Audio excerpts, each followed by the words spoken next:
morning and welcome to Ready to Work platform powered by APSA, that's African Nasty. My name is Rev and it's very exciting to have you guys back on here.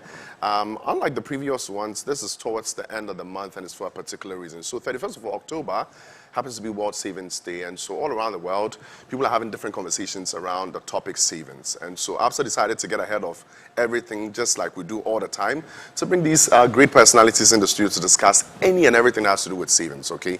So Investopedia defines savings as the money left after a person subtracts his consumer spending money out of his disposable income over a period of time, a given period of time.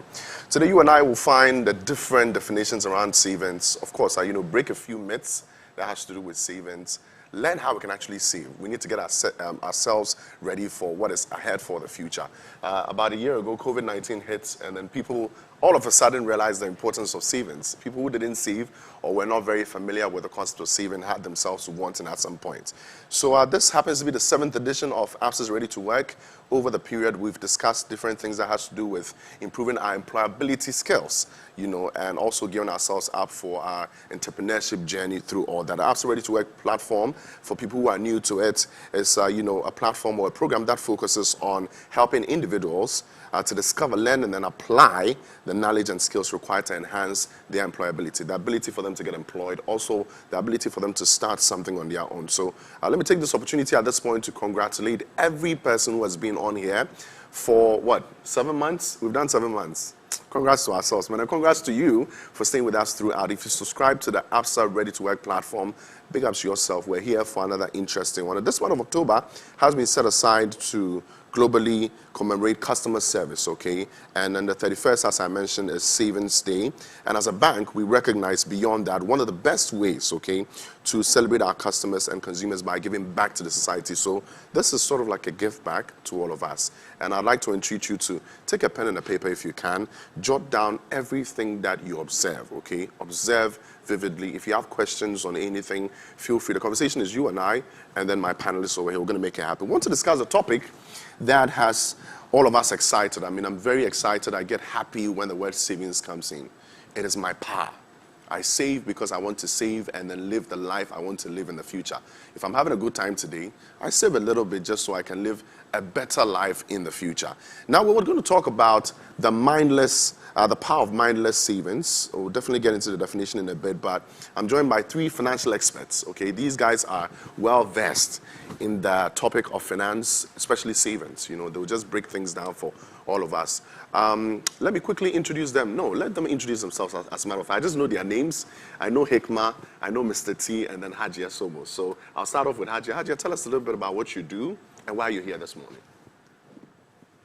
Yes, so thank you very much, Reverend, but I was expecting that I see you in the pulpit, not in the banker's corner, but it's all good. So I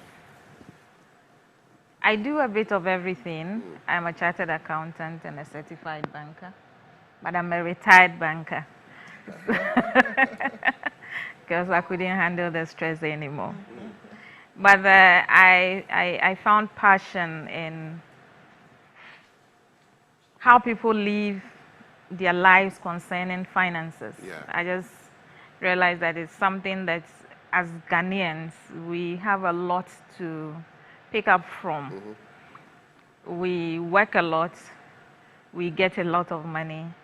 It is the retirement bit that concerns me. So probably that is the reason I'm here. Yeah. All right. Mr. T. Yes. Over to you. Interesting, Reverend. So the name actually is Lawson Tony. Okay. The T, Reverend, actually got from my wife's name that he called her at the office. So I'm with APSA as a regional manager. I'm responsible for Southern and Central Accra, as well as Western and Central regions. Why am I here is to share and, as much as possible, try and break some myths with regards savings. The definition you give, for example, says or suggests that savings is more of a surplus. On the contrary, I see savings as a need, or you should see it as part of your needs. And it comes with a whole lot of things as we delve deep into this. We'll share some more. Thank you. All right. Hikma. My My name is Hikmat Farouk Alidu, and I'm the service and virtual banking manager at ABSA. But I'm here because of my previous role. Okay. I used to manage the ABSA Youth Proposition, and in that proposition, we're trying to design products that would, enable the whole financial inclusion for students and young adults. So I'm happy to be here. All right. So I have Hikma, Mr. T, and then Hajia. If you have a question for any of them, just use their names, and then I would direct it to them. Now, before we move to the conversation, a lot of people, don't have healthy level of savings. I use the word healthy because, it's sick. Oh, yeah, true. And the levels of savings are very, very important when it comes to a person's financial journey in life. Despite knowing the importance of having money set aside, for emergencies, purchases, investments, education, and retirement, people still live their lives anyhow when it comes to savings. So this conversation today is an action call. I believe before we even start, we're supposed to set the word right so that whoever listens to us this morning will know the importance of savings. Countries suffer, individuals suffer because they don't save well. And so I know by the end of the conversation, we should have lives changed. This is deeper. I mean, Hajia mentioned that she was expecting to see me on the pulpit. Maybe this is the reason why we're here, to preach the gospel according to savings. Let's start the conversation off by, finding the difference between what is and what people believe in. I hear a lot. I talk to people a lot in my journey as a radio presenter. You hear people say a lot that savings is a calling from heaven. As against what people believe, any of you guys support the fact that savings is a concept of divinity, it's powered by divinity instead of discipline? Anyone? Hikma? Okay, so I read an article recently, and in the article, it was a research, and it was talking about why people save. So what drives people's propensity to save, right? And one thing that came out was the fact that people get their saving habits mostly from their moms. Okay. And also their experiences, their background, things that they've gone through. So it all influences why you save. And another interesting thing was that it doesn't matter if you are rich or poor. It doesn't necessarily affect whether you save or not. It's really a psychological thing if you want to save, right? So for me, I believe that savings is inherent. For somebody to want to save, it's something that the person has grown up with. It's a mindset towards money, and it's a mindset towards achieving a certain goal. So it's really about self-discipline and what your goal is. I don't think it has anything to do with divinity, no. Mr. T. So I'm not sure about divinity when it comes to saving. And I'm going to juxtapose this against spending. Okay. Now, the moment you're born, babies, you actually naturally start spending. Mommy, I want this. I want that. You start spending from that. But if you are not deliberate and disciplined about the act of saving, I call it act because you need to have developed that skill to be able to save. And you touch on a key word, which is discipline. Many a time, people think, let me enjoy all that income that comes to me. After I've finished enjoying that income, whatever is left, I can put it down as my savings. And that is not divinity. You have to decide that, okay, this amount is going into saving. This amount is going into spending, be it needs or wants. Hajia? Yes. I think Mr. T was just taking it up from my man's point of view. You actually start spending when you cannot say, Mommy, I want this. The diapers come when you can't even say it. So the spending actually comes when consumption happens. Everything changes. Savings, I think, I like the topic which says mindless, because it's a conscious effort. It's a conscious effort. And I will say that it doesn't matter, as Hikma said, whether you are rich or you're poor. It just has to do with the discipline that comes with it. And as to how you get the discipline, if you were adding the divinity bit, maybe you just dreamed that you were hungry, then you wake up thinking you have a calling. No. it's something you consciously have to put yourself into. I was listening to the definition from Investopedia, and I said these people, they don't live in Ghana. Exactly. Their concept is different. Yes, because hardly does anybody, I mean, right from the MD down to the security man, will say that my money is enough. Nobody. And I give the MD, and I say that the MD takes 100,000, the security man takes 1,000, but the MD is expected to live in East Legon. And it's a percentage of his salary that goes into maintaining that house. Same way the security man is expected to live in a compound house.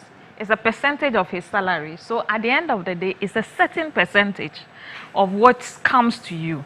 For as long as you earn something, regardless of how much that money is. I cannot pretend that my salary will be the same as another person's. But this is what I have. And this is what I am working with. And that is the mindset that we should all have if we really want to be serious about savings. Because all the time we think that my money is not enough. It will never be enough.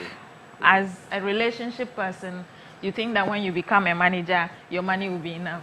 It won't be. From a manager, you become a director. It still won't be. Your income matches with your livelihood. So it's a conscious effort to say that I want to do this. Thankfully, I think today is 27th. Yes, 28th. Yes. If you haven't been paid, it's coming. It's coming. If you've been paid, I'm not sure you finished it. So make a conscious effort to take a percentage of that money, go run to your bank, tell them do a standing order, and then put the money there.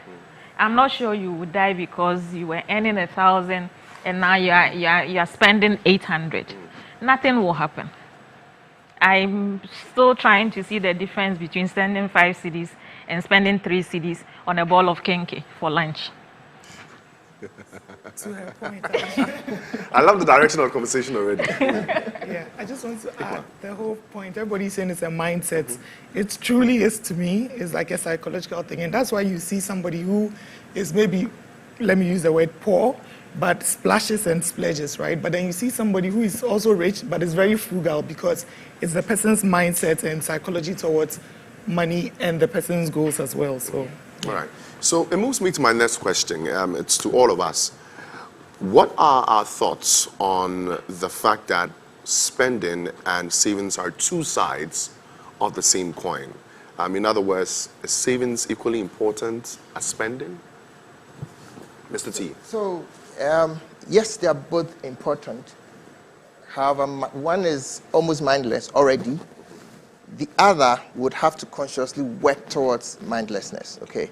And when we talk about word mindless, it's as though you don't put conscious effort to it. You want to get to that point where you would save as though you breathe without thinking. A part of your life. It becomes a lifestyle, okay?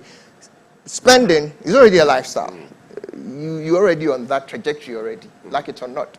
But saving is something you need to work towards. And as the topic says, power. We have the power, we have the capacity, and we need to develop it, we need to build it to get into that space. Now, Hadia mentioned a certain percentage. Now, research has it that whatever income comes to you, there's a certain percentage you should spend on your needs. There's a certain percentage that should go into your wants. And that percentage that goes into savings as well.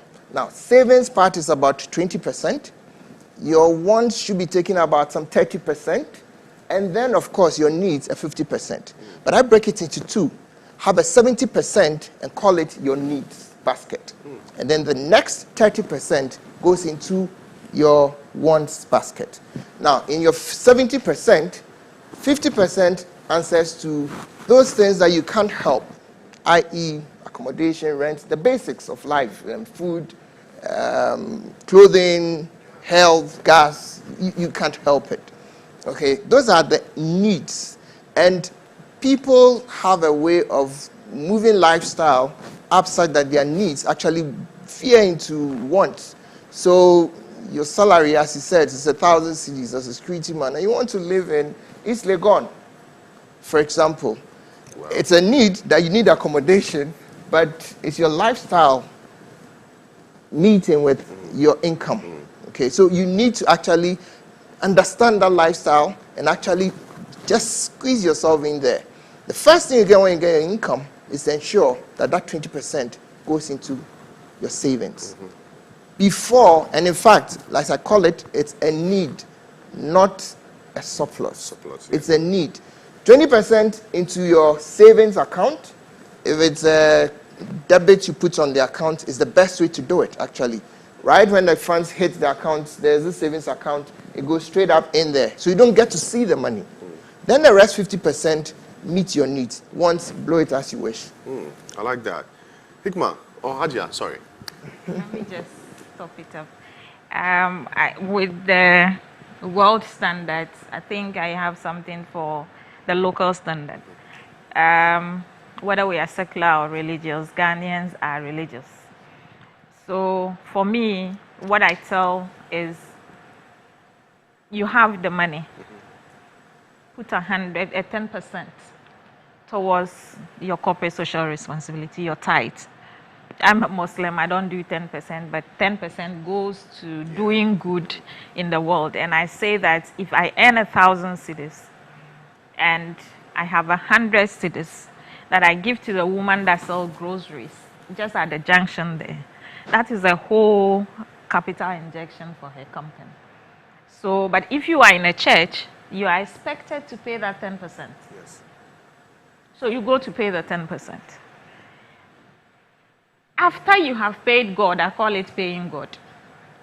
After you have paid God, pay yourself, because you earned the money. It is you who went out there to sweat to get the money. Pay yourself 10%.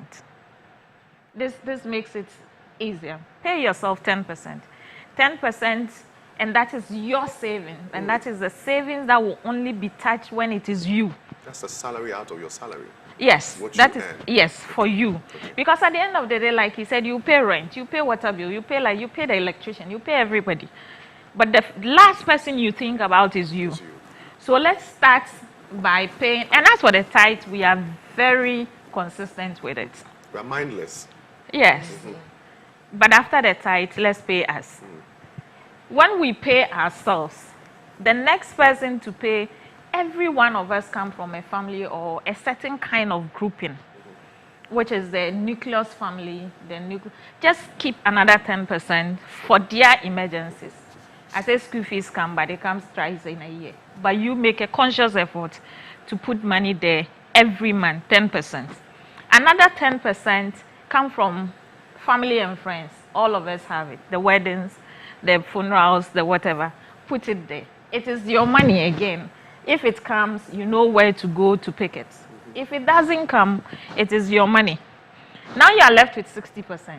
Now blow the 60% as you want, knowing at the back of your mind that you have done what you're supposed to do. I told you I used to work in the bank. Yes. I used to be paid on the 24th.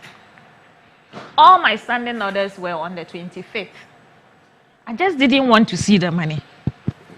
So on 26th, then I go into the money. I know that's what this one there is for blowing. But after, let me come back to the 60% that is left. The 60%, to be able to be comfortable with it, you also have to know that if your rent is more than 30% of your income, you better think about relocation. Nobody is asking you to stay in Nima by all means. Ajin Kotoku is there. Do it, get up early and come. And if your transportation is taking more than 15% of your regular income, again, rethink your means of transport.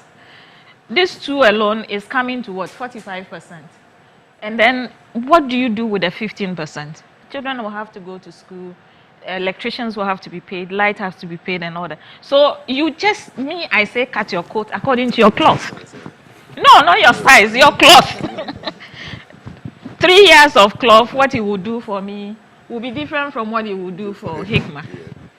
So if my money is 1,000 and Hikma's is 10,000, trust me, me and her, we are in different levels. Ikma. Okay, so yes, I believe savings and spending, they are both very important Okay. because they are both a measure towards financial independence. You can't have one without the other one.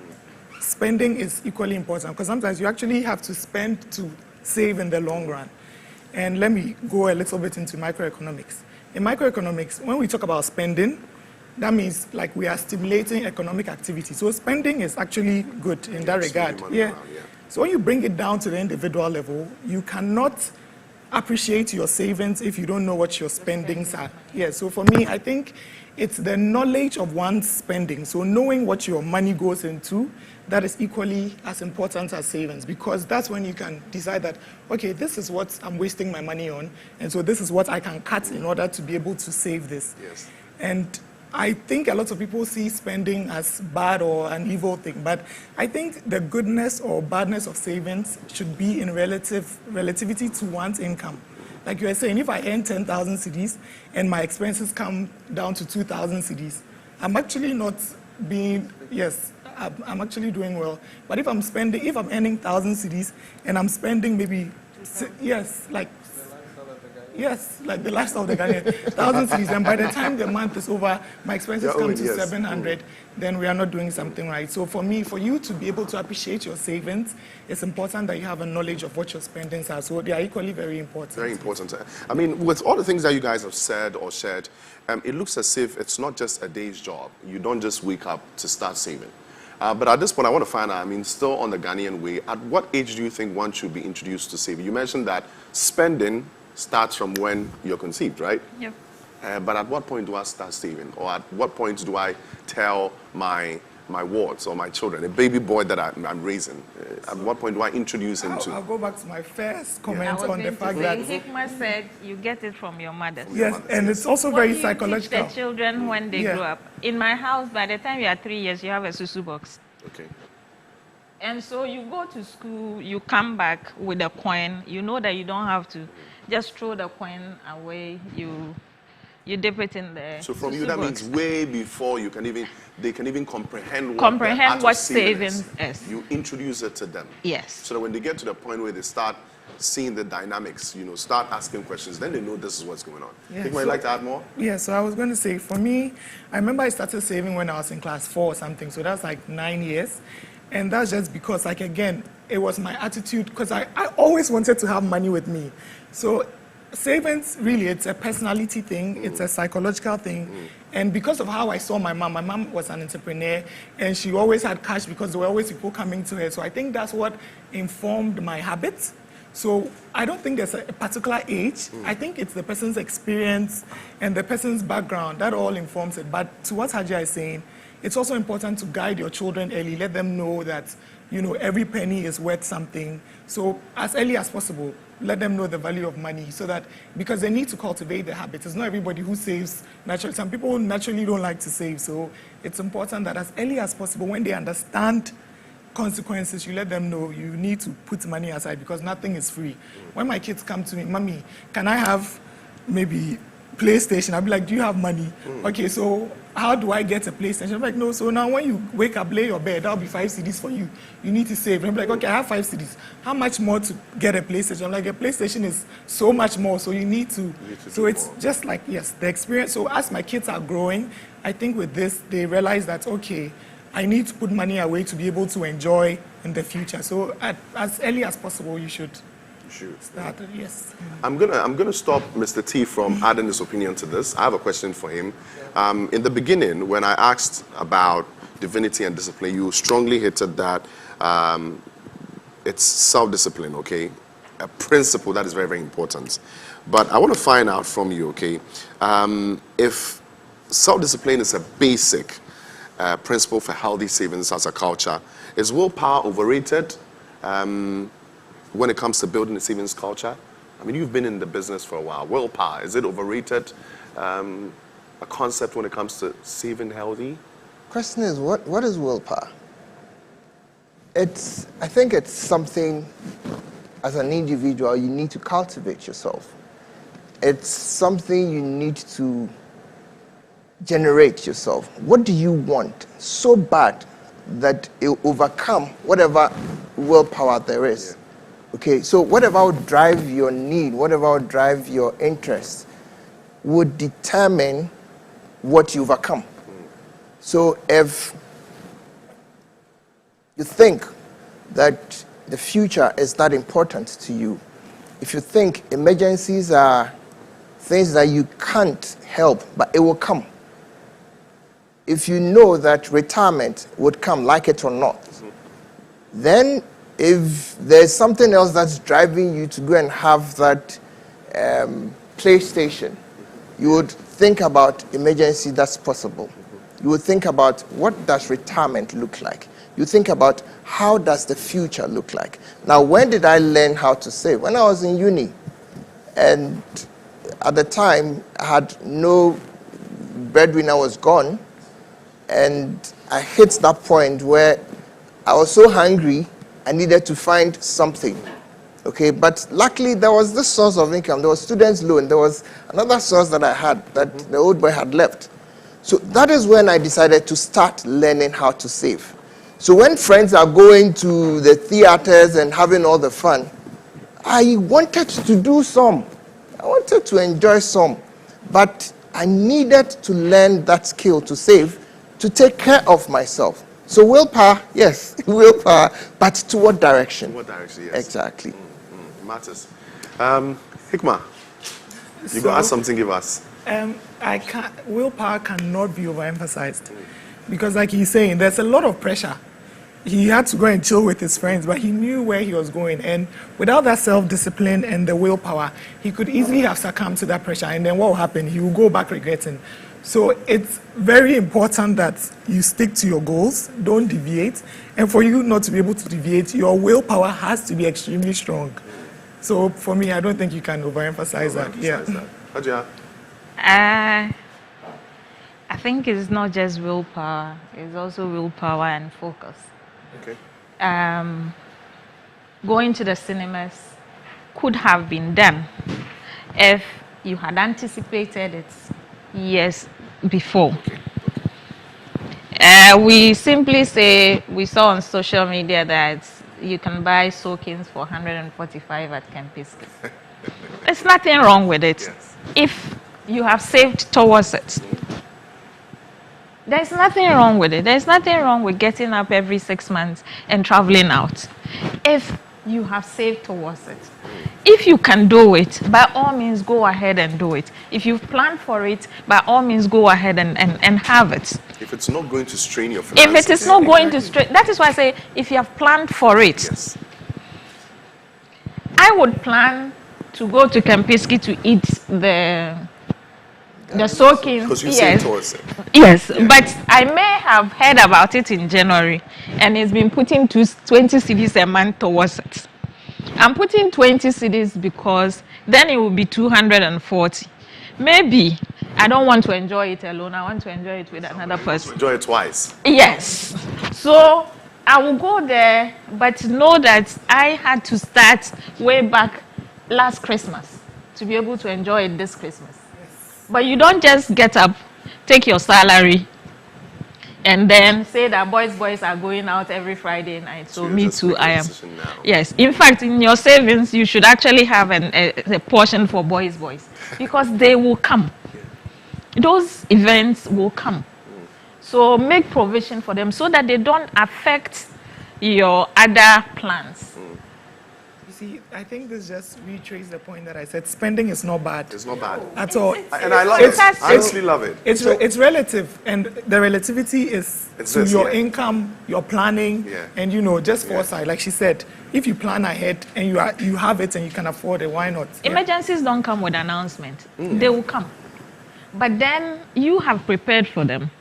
If it can be insured, then it can be saved. Yeah.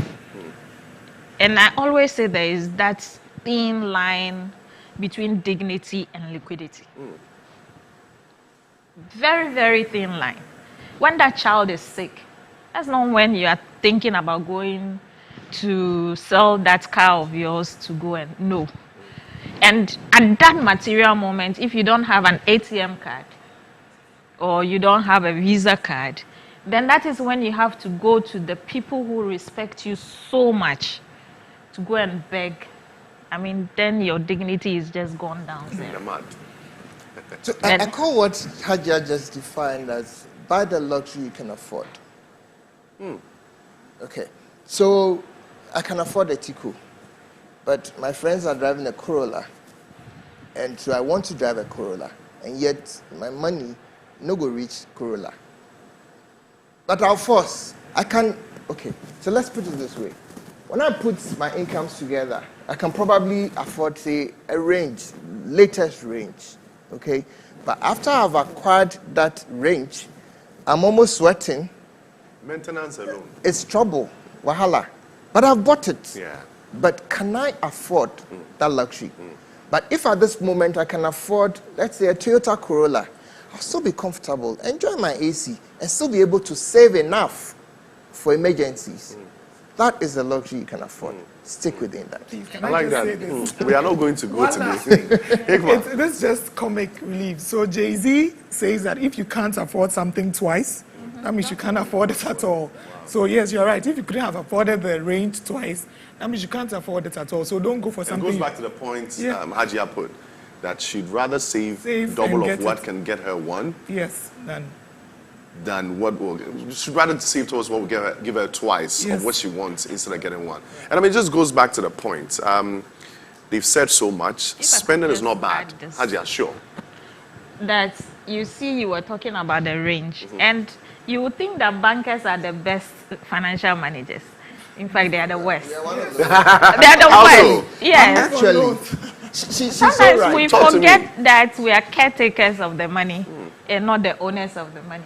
And the example he gave about the car, especially the young men, the bank says their salary can buy you this car. They give you a loan, then you go to a savings and loan to get a top up. To get another loan. No, yes, to get a top up to buy the range. And at the end of the day, bank is taking the savings and loans is taking. So by 7th, you are hot. You're hot, yes. And I mean, I like to really. So even if you know go into a savings and loan for a top-up, the bank says you can take so much. Okay, but when you take so much, This it means is that good, yeah. every month there's so much that's going out of your salary Yeah. anyway. So how much can you still contain when you've taken so? You don't exhaust all. You know, it's also, yeah. that you're At allowed least, to at least take. the difference between what you are able to afford per the bank and Yes. what you got should be able to give you something Some running. comfort. I mean, I'm sure Yes. there's some research that had gone into the bank saying that you can only take this amount. Exactly. But we go beyond this. They know your Yes, income. sir. They know your Sweat. income that is That's coming. why banks calculate your DSR, because they don't want to take the loan and then you be left hot, because you should be able to service. So you your see, the banks actually do care Yes. about you. Yeah. Yes. When you walk in and they tell you this is how much you can Oh, they afford. do. I Yeah. They We do. do. Yeah. We mean, I do. have bankers here, so That's how your debt service they are not ratio trying is to set. stop you from living your best life. DSR go above a certain level. because, And so it goes back to the point. I think since we are busting myths, the first one has been busted. Listen, you're not being restrained from spending. You can spend whatever it is that you earn, but your spending should be premeditated, okay? So much that you know that this is how much I've been able to save. I'll be able to afford per Hikma's word, twice of whatever it is that I want to get. And so when your friends come to you, his friends came to him, he could have gone to the cinema to spend all that he had at that moment. But then if he spends, what happens to tomorrow? So he decided to spend what he can spend now and then save enough to be able to afford that life in double in the future when it comes. And so now I'm sure he can even try and buy seats in the cinema if he wants to, because he decided to restrain himself now and then make the right decisions. We've said a lot. Let's come back to reality. We all work in Ghana, and I like the fact that Hajia says, let's bring it to Ghana when we talk. Why aren't people saving enough? And what are the wrong things you see in the savings culture in individuals you've met? You've dealt with the youth, so I'd like yours to be with the youth. Maybe Hajia can do the businesswoman, and you can do the corporate side. Yeah, let's level. So I'll start with you. Hikma, why aren't young people saving? What are the wrong things they're doing? Okay, so one, mindset, and I would dare say maybe they are not getting enough money. But then again, it comes to the fact that mindsets, right? Because you can have $1 million, but if you don't have the drive and the will to save and put money aside and be disciplined, it won't work, right? So one, I think we need to intensify financial inclusion amongst the youth. We need them to understand that by the time you're a certain age, you should be responsible, more responsible about your finances and how to save. And we need to demystify the fact that you can only start saving when you are earning a certain amount. Yep. It's very important to note that no matter the small amount you have, like we said, that categorization, is this a need or a want? Categorize your needs, categorize your wants, and then whatever is left, you save it. And I believe that if you start saving, right, even when you have 1,000 cedis, by the time you get to that 10,000 cedis, you would have developed that culture, you'll be saving well. But if you say I have 1,000 cedis, it's not enough, I'm not putting money aside, by the time you get to the 10,000, you wouldn't have cultivated that habit. And so no matter how much you are earning, that habit is not going to be there. So for me, I think it's just people's attitude towards money. And like I said, we need to intensify, savings, things available for the youth, how they can save, how they can invest. So, yeah. All right. Mr. T. Sure. So I'm supposed to handle the corporate world, right? So the thing is, I'm not sure if there's a difference between how the youth should save from the corporate, nor the business person. Saving is saving. It's a culture. It's a lifestyle we need to develop. But let me situate it in the corporate world. So you received your first income, salary. What are you doing with it? And it starts with the very first. If even you failed or you missed the very first, start from today and put that standing order. Go to your bank and put a standing order on your account. Then when it comes, please deduct so much. Let it go into that account. In ABSA, we have Target Save, for example. It's an account that you don't get to just enter in and out like that. So just deduct whatever percentage you think you're comfortable with. Not comfortable, that you need. You need, yes. And get that deduction going out there. But before you go into identifying what the challenges are, you need to understand your current situation. Now, how do you do that? Take pen and paper. Jot everything that you spent previous month. Then you would understand your spending culture. Then you can know that, okay, this I did, I can take it out.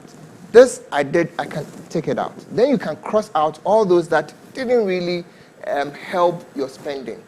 Then you can actually put all that together and say, okay, I'm starting with this percentage, and that is going to go into my savings.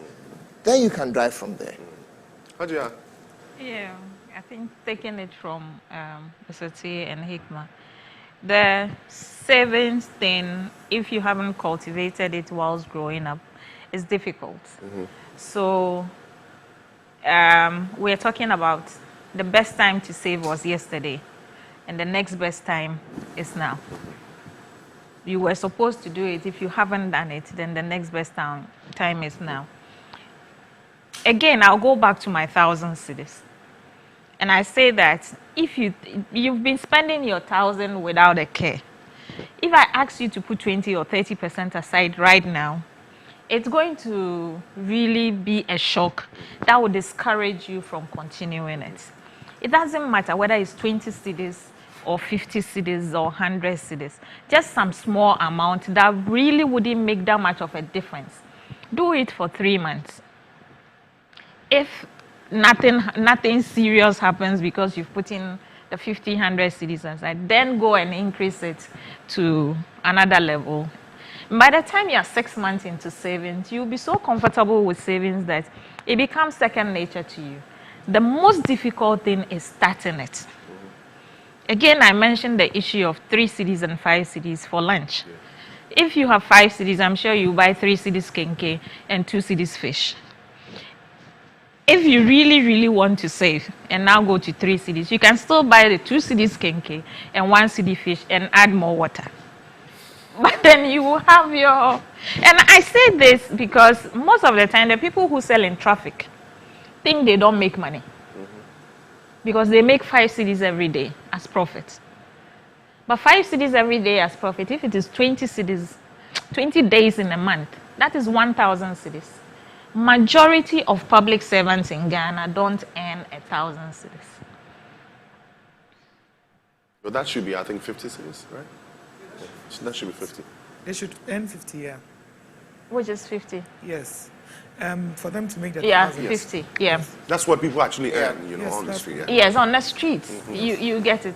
And so if 50 cities, you have a wife, you have kids who have to go to school, you have to give chop money, whatever it is, just make a small amount of it. And I say you can do it only through the power of your colleagues as well. Yes. So every Monday, you take the money, you put it in your savings. If you can't take 50 cities to the bank, at least 50 times 5 is 250. Yes. You'll be comfortable to go to the teller to tell her I'm depositing 250.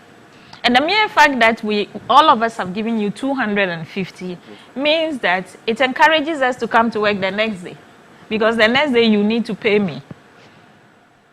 And that is how low we can take savings to. It doesn't have to be up there. Now, when it comes to our business women, not just business women, our business people, we expand without thinking. Now we are able to buy 10 pieces of cloth. We sold it, we got profit that can buy 14 or 15 pieces. We go back and go and buy 14 or 15. We come back, we can buy 20. And so we just keep expanding because we want our shop to look beautiful. What we don't keep aside is the fact that if anything should happen to this shop today, like it happens with the market fires, most of them, they are just grounded to zero because all the money is in the shop there. People have worked for 10 years, people have worked for 20 years, 30 years, but they don't have even 10% of their stock in liquidity. If they had just 10% of their stock in liquidity, when the fires come and they haven't done insurance, they can always go back and start all over again. Already they are experienced in the market. So we should be conscious of expanding. Even when we expand, when we go out there and make profit, let us put money aside for emergencies for the business. And then comes the big men. As for them. Okay, you and your boss. As for them, it is the problem comes when, like you said, pension comes.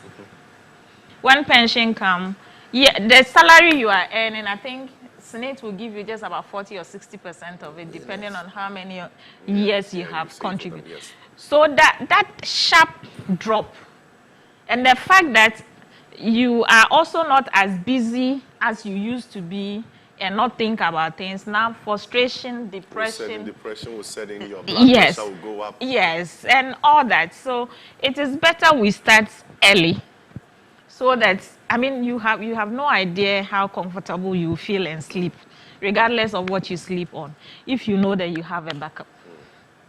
Now, one thing that I picked from what you said is liquidity in terms of saving, okay?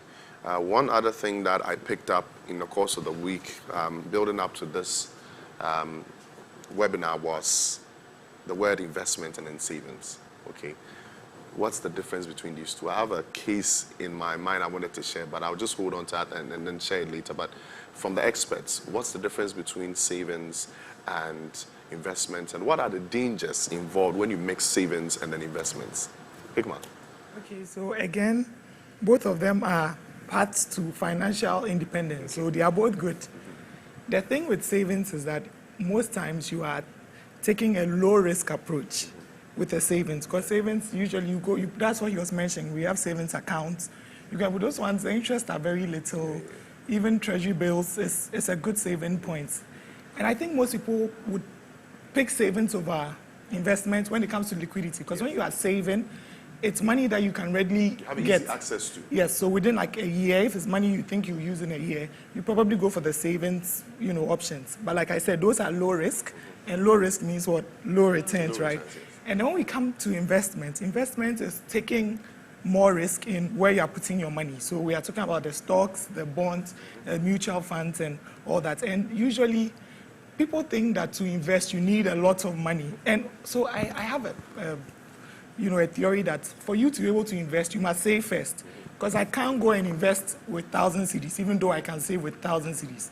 Because when I want to invest, I'm going to invest in a bond or in a mutual fund. So both of them, yes, lead to financial independence.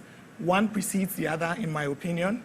So I would save maybe up to like 100,000, and then I'll go and buy. Invest half. Yes, and probably invest half. So I'll diversify my portfolio, right? So invest 50 cedis in some stock somewhere, 50 cedis in a mutual fund. So both of them, even though drive towards financial independence, the returns are different because the risks are different. With savings, most things that we save with the banks, treasury bills, those things are very low risk and the returns are lower. But the investments, the risks are higher and the returns are usually higher, yeah. Do you ever come across people who find it difficult knowing what to invest and what to save? You do? So many people sometimes take savings for investment, okay? But like Hickey said, they are very two different things, okay? Investment or savings is actually a journey towards investment. And if you want that financial freedom, then you need to up your risk averseness and kind of veer a bit into investing your fund and take a bit of risk and invest in your fund. So you know that if I'm going to invest in treasury bill, I may need a certain minimum to do that. But at the moment, I can save at a time, maybe a 50 cedis, 100 cedis. So you give yourself that goal, that target, that in the next 6 or 1 year, I'm going to save 50 cedis, and then when I hit maybe 1,000 or 10,000, I can move it into treasury bill. You're safest. Okay, you're almost, free, risk-free when it comes to treasury bill. And then government bonds, for example. So savings is more of the journey towards your ability to multiply your finances and hit financial freedom. Yeah, I think like the two of them have said, your investment should be a byproduct of your savings. I like that. Like savings is a journey. Investments are the stops you find on the way. You just can't go into savings without having this investment, without having the savings mindset.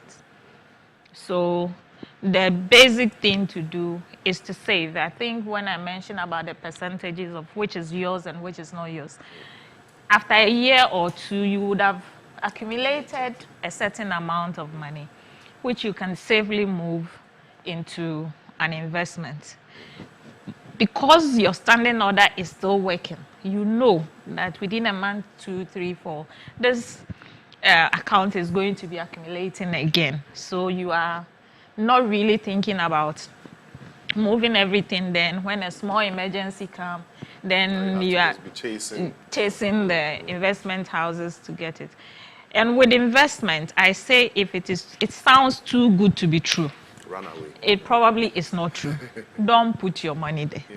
And with all the happenings since 2017, my best bet now, like he said, if it's investment, go to Bank of Ghana for now. Yes, you can take risky investments, but don't put all your eggs there. Yeah. Put part of it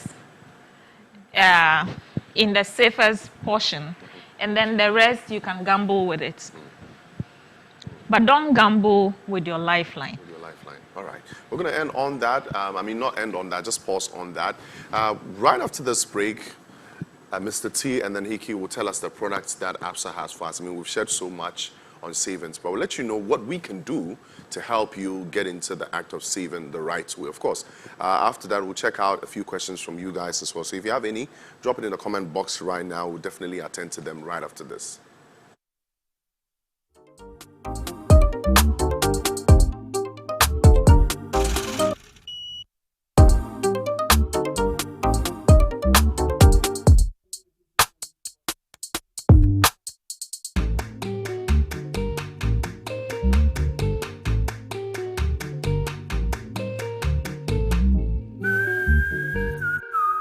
Everyday life.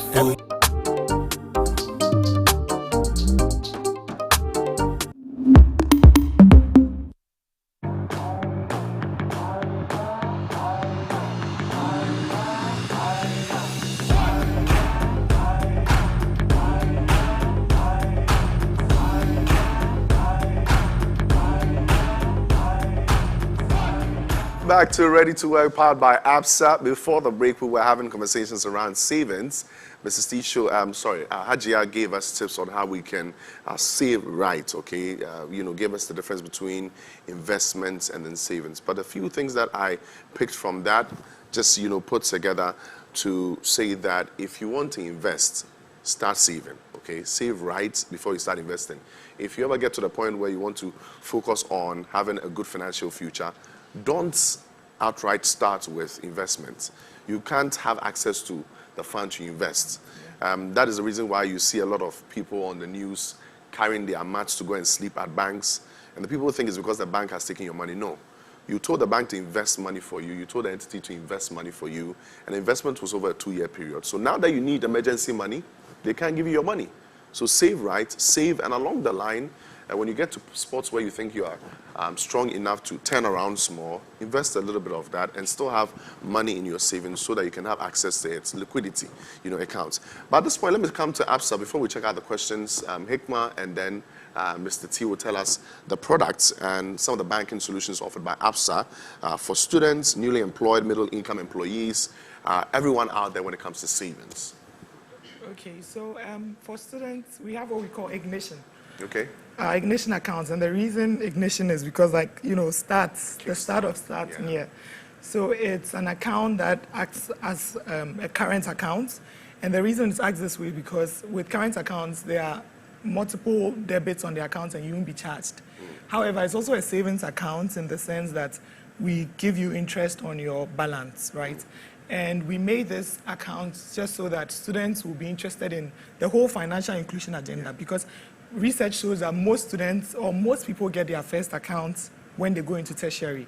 So we wanted to position ourselves where when people go into tertiary, there's something available for them. So for students, we have our Ignition account, and it's actually not just a product, it's a proposition because when you have our students, our Ignition account, you are part of the cool ABSA gang. It comes with all the benefits and all that. And for newly, what was the other people said? Newly employed. Employed people, yes. We have our famous flagship product, the Ultimate Account. And I'm telling you, no other bank has been able to replicate our Ultimate Account. It's a flagship product. The reason is that it comes with insurances, which are embedded in the account. So it's just 27 cedis, 50 pesos a month.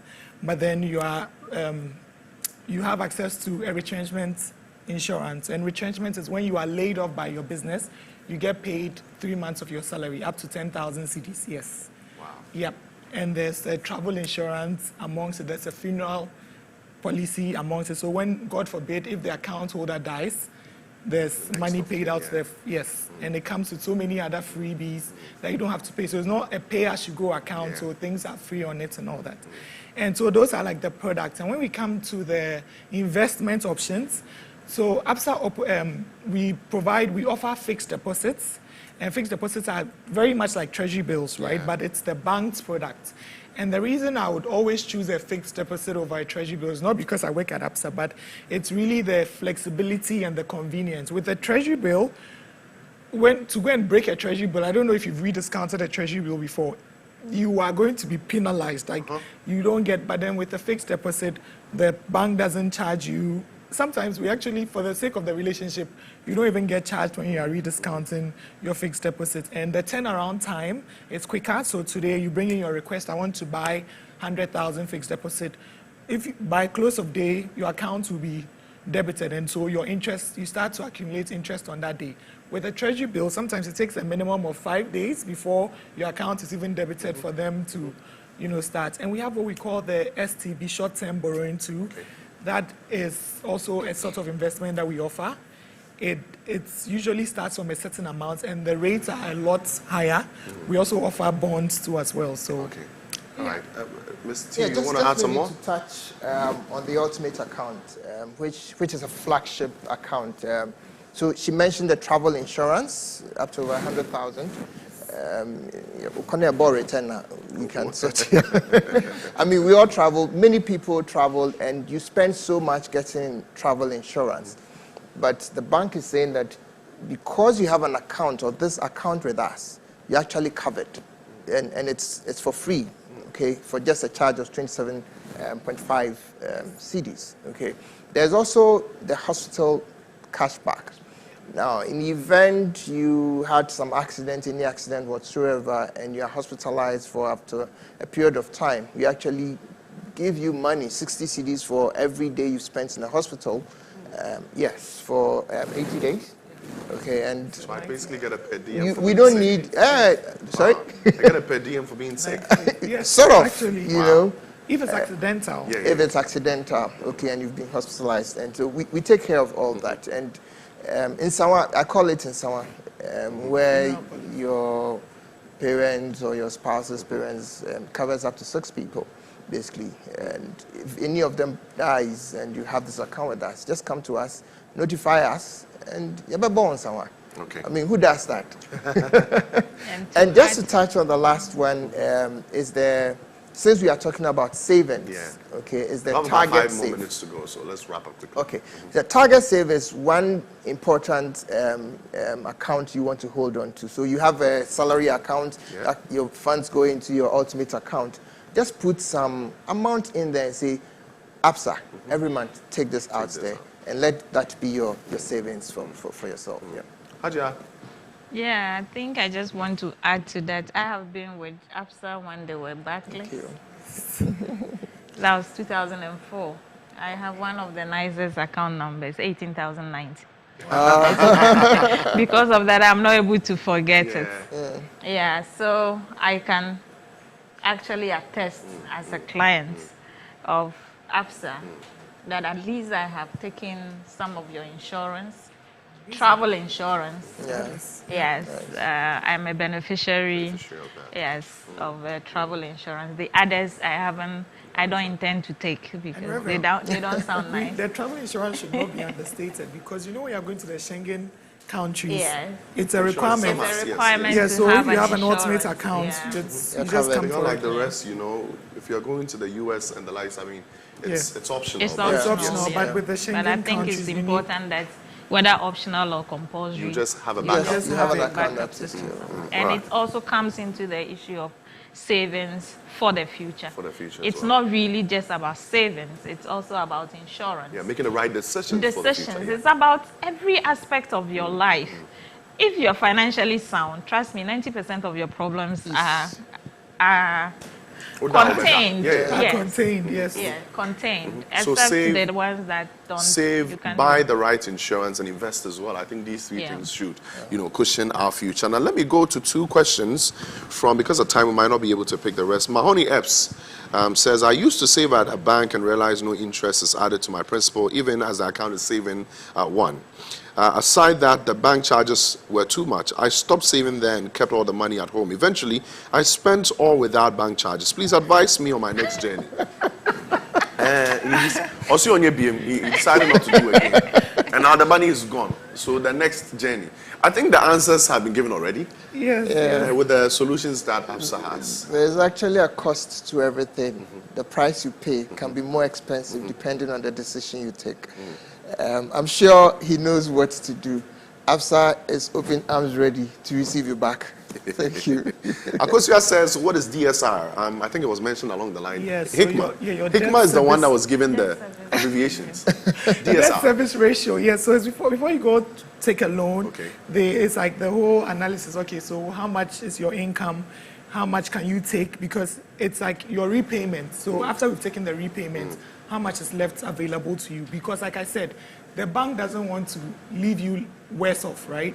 Because if you are worse off, you eventually will not be able to service your loans. Okay. So before you go for it, so if you are earning 1,000 cedis and you come to APSA, we would have to decide, Calculate okay, all with that. this 1,000 cedis, you can take maybe 2,000 Yes, cedis, and that 2,000 cedis, this is your monthly repayment. And when we take that money, at least you have this left over Left for in you. your pocket. Yes. So So the that bank- you are not left worse Exactly. off. The Yes. bank doesn't want to just Take skim all the everything. milk out. They want to keep some with That's you. why, yes, depending on how much you are earning, you can't take certain amounts because, yes, Yeah. your DS. Last question before we go. Sewa says, is it advisable to have multiple savings accounts? Yes. Yeah. It's advisable. Yes, so that you know when issues crop up, then you don't go into the main pot to take money from it. Yeah. Like I said, you have one for you, but if it is a funeral you are attending, then go into the funeral account and take something from it. One reason for saving is to meet specific goals. goals. So if you want this, different accounts for exactly. specific things. Yes. It is So if you advisable. want to do the mortgage, then have another account for the mortgage. All right. Yeah, so that it doesn't all go in there. And you look at the account and think you have 10,000 when in fact, what is for mortgage is less than 1,000. Yeah. Final question. Well, I was supposed to move, but I want to take this one. It's from Kwesi. Kwesi says, Johnson. Johnson says, how do I continue to save even after pension? So, Mr. T. even after pension, you still do have some income coming in. And it's very important that before pension, you actually plan towards pension, that you don't depend only on your SNIT. But even after pension, there's still some income that comes in. And I think we all agreed here that it is not how much you earn, but a certain percentage of how much comes in. You should just go into that. After that. Okay. After pension, what are you saving towards? That's very important. So it's important. No, I mean, but that's what I'm saying. Towards emergency. You still have- You save. We said that you saved towards a goal, right? So what is the goal? I think that One would is towards also. emergencies, because yeah, you realize that after pension, then Health. all the ugly health issues Will now, just set in. Yes. And That's so, why I would think that before the pension, like we are talking about insurance, because Go health heavy on all insurance, these, yes. go heavy. So that after pension, you'll be saving towards the holidays and the little I think that's grandchildren. very good you advice. see, Yes, towards the going little to children running Australia, it. But then getting the down to Zanzibar and Yeah. coming, go and Exactly. do that. Who said you can't And I do mean, that? the little that I've learned through my economics, tells me that it is right to save or buy insurance, life insurance, before you go Before into you go pension. to- Else Exactly. No company would want to sit with you. sit with you Because there. now that Yeah. you're, in your pension years, Yeah, I mean, that's if why I they- wanted to know what the goal was, What the because goal if would it's be, towards yeah. maybe health, I would say that investment should health be insurance, before you go into pension. After pension, really, it should be the luxuries, really. But just a quick one though. quick ones are becoming many. ABSA actually gives loans to pensioners up to the age of 69 wow. years. Yes, just so that they're able to Cushion themselves a cushion little bit. themselves and all those things that come out, health issues, etc. Finish your projects and all that. That So is the worst thing for any pensioner to attempt to do. Anyways, we're just going to hold on for that. Thank you guys so much, for coming in. But of course, you've heard it yourselves. ABSA is the place for you. So beyond this conversation, anything else you want to find out about savings, we're ready to help you do that. But thank you guys so much for joining us. The information is still on our platform as well. Make sure you stay on the Ready to Work platform. It is a program that gives materials that helps you develop your work skills, stay up to date, learn how to manage your money, make your money, save it, like we talked about today, give you entrepreneurial skills. It's a platform that is there already. So kindly log on to www.readytowork.absa.africa. That is the website. Get on there. Log on to the portal, complete your registration, and get on the modules, and then learn all that you can learn. Also, we'd like to connect with you on our social media handles, ABSA Ghana, okay? That is our main handle on Twitter, on Facebook too, same handle. Just put in the hashtag Ready to Work. Share your experience, whatever it is that you picked from this. If your question was answered, good. If you have any suggestions, any contributions to add to this, just post it on our Instagram. We might repost so that your friends and family can also see and pick a lot from that. But thank you so much for joining us, you at home. If you're at your office, thank you so much for not forgetting us this morning. Ahead of World Savings Day, we talked to you today about how you can mindlessly save towards your future. You can go back on our Facebook page and rewatch. Thank you so much, Hikma, Mr. T, and then Hadia for joining us, and of course, ABSA for making all this work. My name is Eskin. Have a wonderful day.